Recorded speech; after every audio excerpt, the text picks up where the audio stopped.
I was just a normal kid from a small town in the Midwest. My name is Jonathan, but my friends call me Johnny. After college, I decided to move to a big city. I liked the idea of living in a whirlwind of events, where every day brings something new and unexpected. But what happened to me was beyond imagination. The city of Chicago became my new home. I found a small but cozy apartment in an old building in the north of the city. The neighbors seemed like nice people, although I didn't get to know many of them. Work in an advertising agency took up almost all of my time. One evening, returning home late at night, I noticed that the door to my apartment was open. I definitely remembered closing them before leaving. After carefully entering, I saw that things were scattered on the floor. The feeling of danger rolled over in a wave. Someone was here. After searching the entire apartment, I did not find anyone. Nothing was stolen, but the feeling of anxiety did not leave me. I decided that it could be a misunderstanding or a neighbor's joke. But the next day I received a strange letter. The letter was anonymous, without a return address. It had only one sentence. "I know what you do every night." It was strange and frightening. I tried to calm down, but the feeling that I was being watched did not leave me. I contacted the police, but they took it as a joke or an accident. However, I decided to be more careful. I started to change my routes home. I didn't stay alone late at night. I talked more with my neighbors. One of the neighbors, Mrs. Martin, told me about a strange man who often appeared in our house. She described him as tall, thin, with a piercing gaze. This description reminded me of someone I saw once in our neighborhood. One day when I was coming home from work, I saw that man. He was standing at the entrance to my house and was looking straight at me. I tried to get closer, but he quickly disappeared around the corner. My anxiety grew even more. I decided to install surveillance cameras in my apartment. This should have given me peace and an opportunity to understand who was watching me. A few days later, while reviewing the recording, I noticed something terrible. The video showed the same man entering my apartment when I was not home. He looked around as if searching for something. But the worst part was that he walked up to my camera, looked straight into the lens and whispered, "This is just the beginning, Johnny." My heart froze with fear. After watching this video, I felt completely helpless. My own home was no longer a place of safety. I contacted the police again, but they couldn't do much as the man had committed no crime. They advised me to be careful and keep the door closed at all times. I started telling friends and colleagues about my situation. One of them, Michael, offered me to stay with him for a while. I accepted the offer, hoping it would help me gather my thoughts and come up with a solution. It was safer with Michael, but I still felt uneasy. We decided to check the surveillance cameras at my house again, and this time we noticed that the man had left something on the kitchen table, a small black box. We went to my apartment and carefully opened the box. There was a flash drive inside. We inserted it into the computer and found a video there. The video showed me when I was at home from different angles. The man had clearly been watching me for a long time. It was awful. He knew everything about me. When I leave the house, when I come back, what I do. My personal life was on display. I decided to find this man and find out why he does this. Together with Michael, we began to look for him in the area where we had seen him before. We asked people, showed him a description, but no one knew him or wanted to talk. It was a silence that only added to the fear. One evening, when we were returning home after another unsuccessful search, I noticed that we were being followed. I stopped and turned around. It was him. He stood in the shadows watching us. We rushed to him, but he quickly disappeared. I realized that just running away would not help. We decided to set a trap.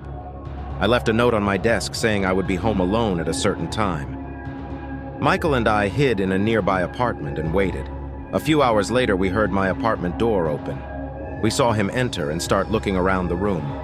This was the moment we were waiting for. We ran out of the neighboring apartment, catching him by surprise. He tried to run away, but we caught him. Michael was strong enough to hold him while I called the police. When the officers arrived, we handed the man over to them. He didn't say anything, just smiled as if he knew something we didn't. The police questioned him, but he refused to speak.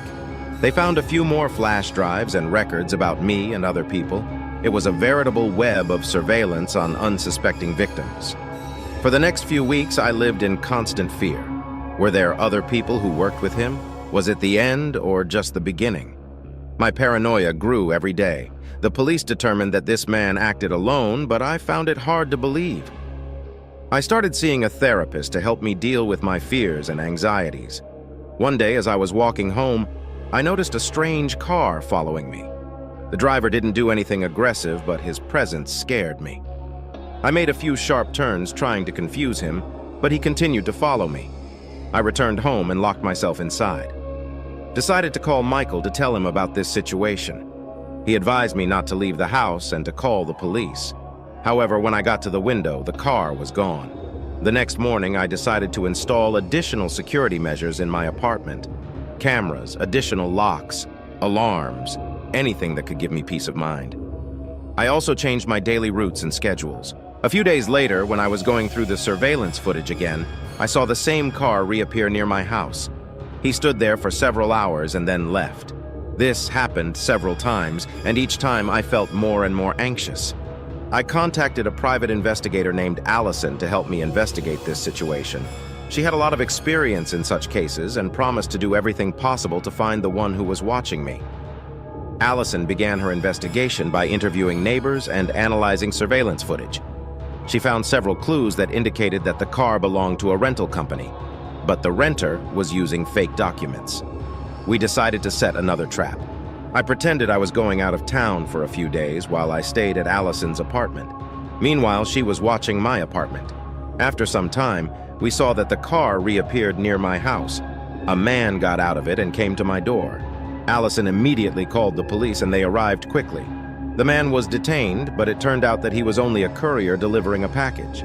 Police checked the package and found nothing suspicious. This was another dead end in our investigation. I started to feel myself becoming paranoid.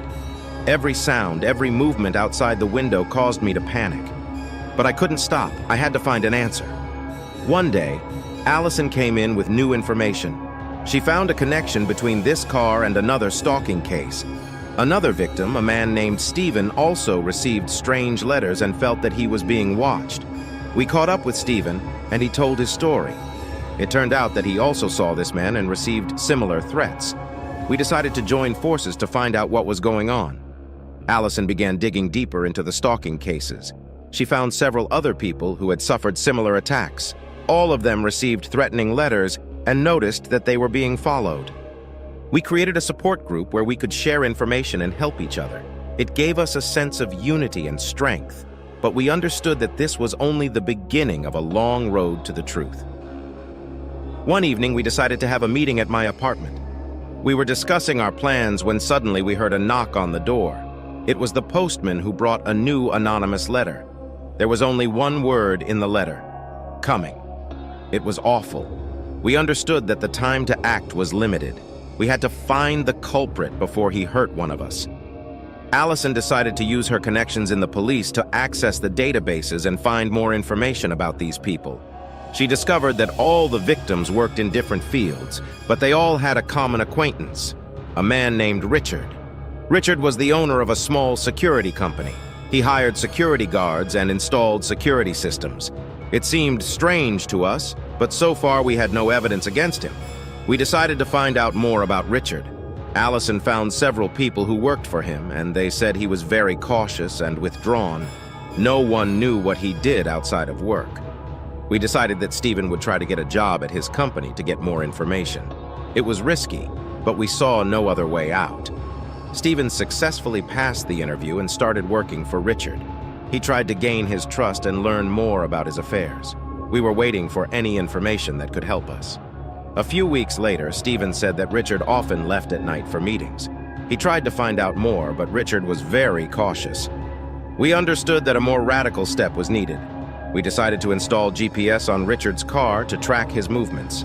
It was illegal, but we had no other choice. Allison found a way to do it without being noticed. A few days later, we received the first results. Richard drove to abandoned buildings on the outskirts of town. It was suspicious, and we decided to check these places out. One night, we went to one of the abandoned buildings. Inside, we found a room full of computers and surveillance equipment. This was clear evidence that Richard was running an entire surveillance network. We gathered all the evidence and decided to contact the police. But suddenly they heard that someone was approaching. It was Richard. We hid and watched him. He was checking his equipment and making some notes. We decided not to risk it and leave this place.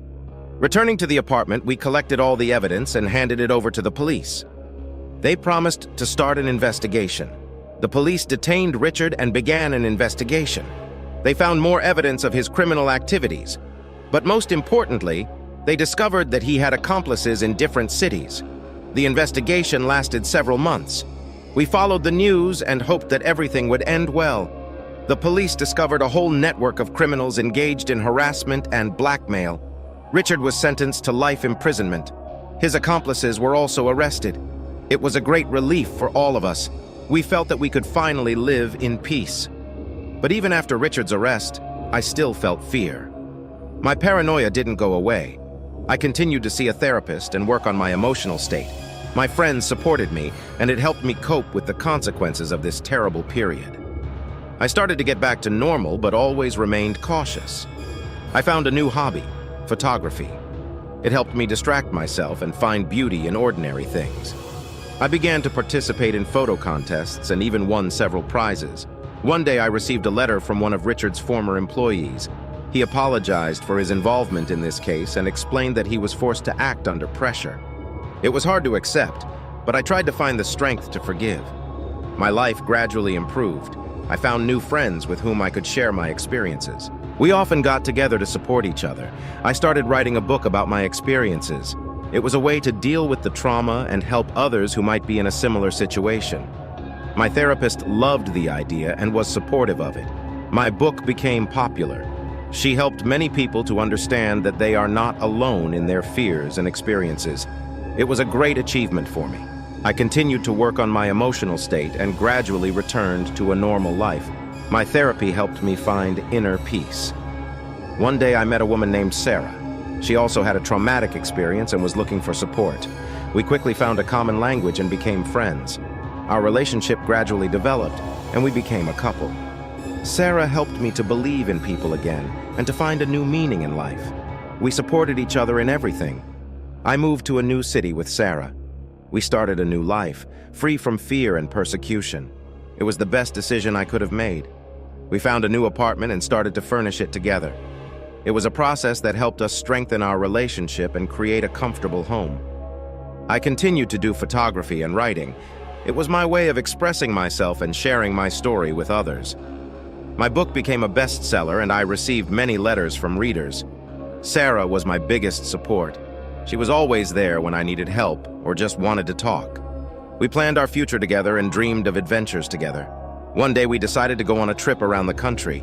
It was our dream to see new places and feel freedom. We packed our things and set off. The trip was incredible. We visited different cities, met many interesting people, and saw incredible landscapes. It was like a new birth for me. After returning home, we felt that we had become even closer to each other. We decided that it was time to take another step in our relationship, to get married. Our wedding was modest, but very touching. We invited only our closest friends and relatives. It was a day we will remember forever. After the wedding, we decided to settle in a small town by the ocean. It was a quiet and peaceful place where we could enjoy life and forget all the past difficulties. We set up our new home and started planning our future. I continued to write and do photography, and Sarah opened her own little coffee shop. Our life became calm and happy. We enjoyed every day spending time together and doing what we love. Our past was behind us and we were ready for new adventures. One day I received a letter from one of the former detectives who had worked on our case. He said that they discovered new evidence that could help solve even more crimes related to Richard. It reminded me of all the scary things we've been through, but this time I felt no fear. I knew that we had overcome the worst and could now help others. I agreed to help the detective and provide all the necessary information. It was my way of contributing to the cause of justice and helping other people.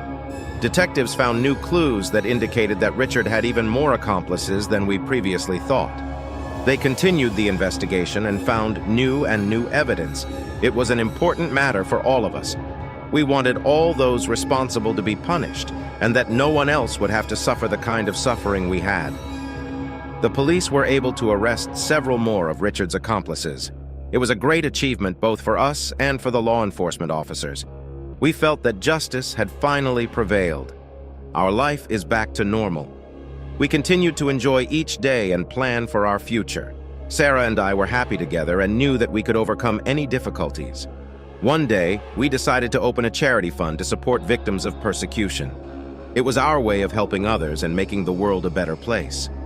Our fund has become successful.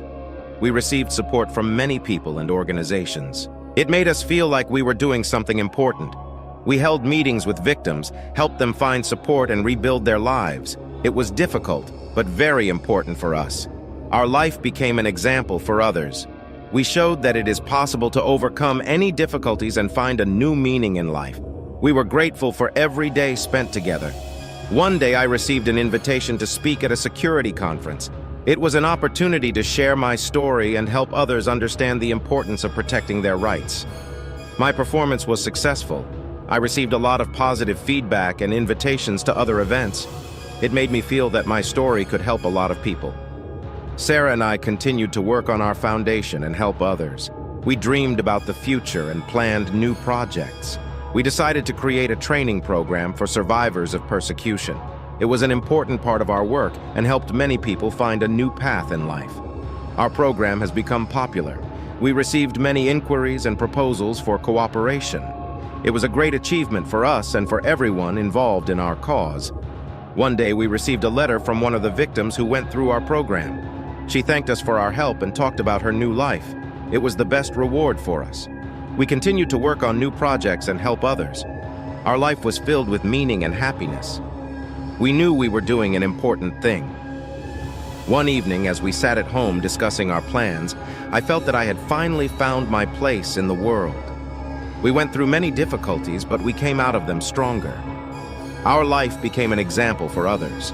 We showed that it is possible to overcome any difficulties and find a new meaning in life. We were grateful for every day spent together. We continued to dream and plan our future. Our fund grew and we saw how many people received help and support. One day we decided to expand our activities and open new support centers in other cities. It was a big step, but we knew it would help a lot of people. Our new centers have become successful. We have received a lot of positive feedback and have seen our efforts pay off. It made us feel like we were doing the right thing. We continued to work and help others. Our life was filled with meaning and happiness. We knew we were doing an important thing. One evening, as we sat at home discussing our plans, I felt that I had finally found my place in the world. We went through many difficulties, but we came out of them stronger. Our life became an example for others. We showed that it is possible to overcome any difficulties and find a new meaning in life.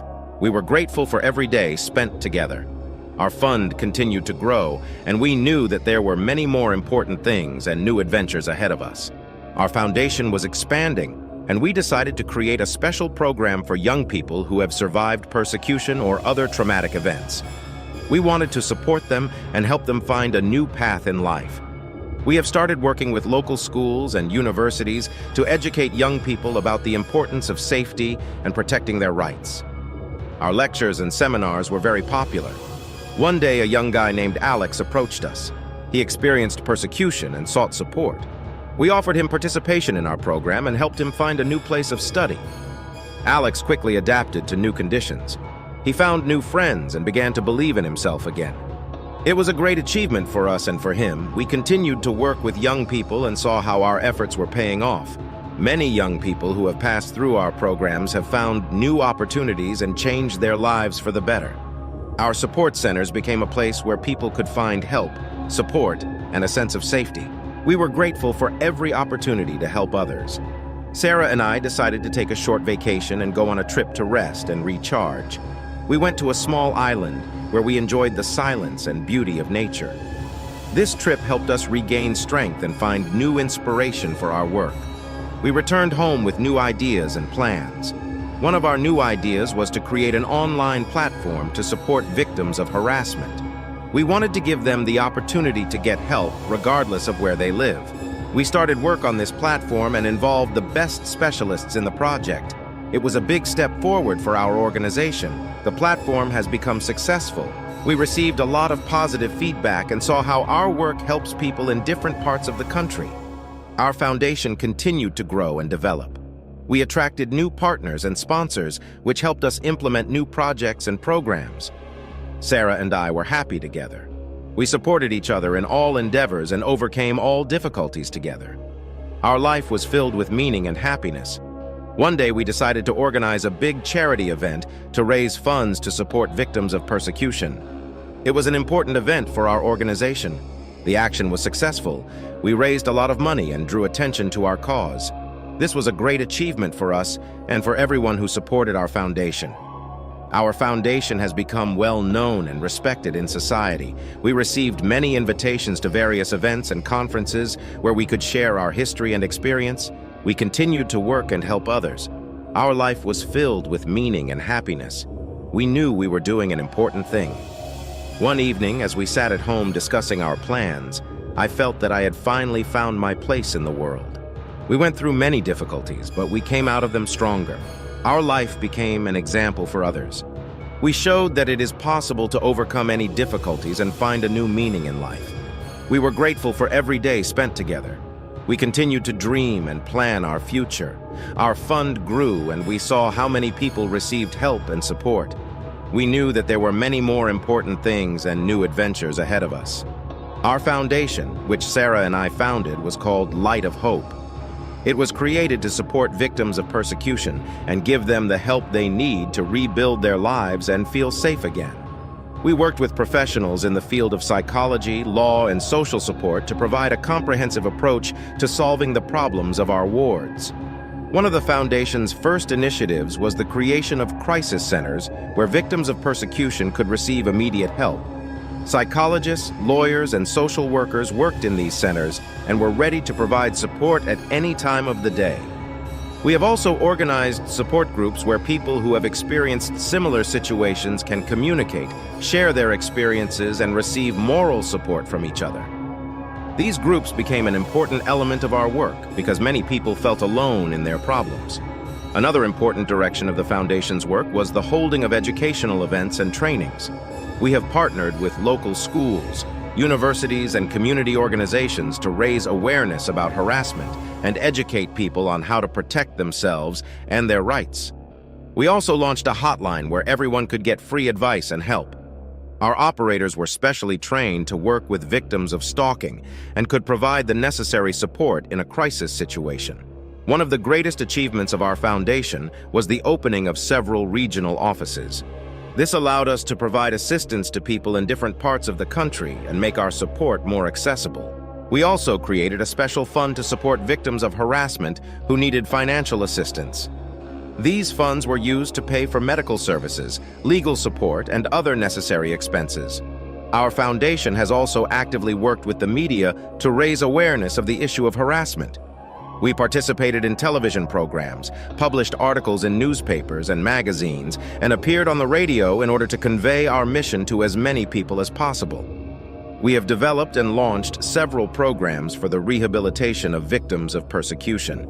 These programs included psychological support, group therapy, art therapy classes, and other methods that helped people regain their mental health and experience the joy of life again.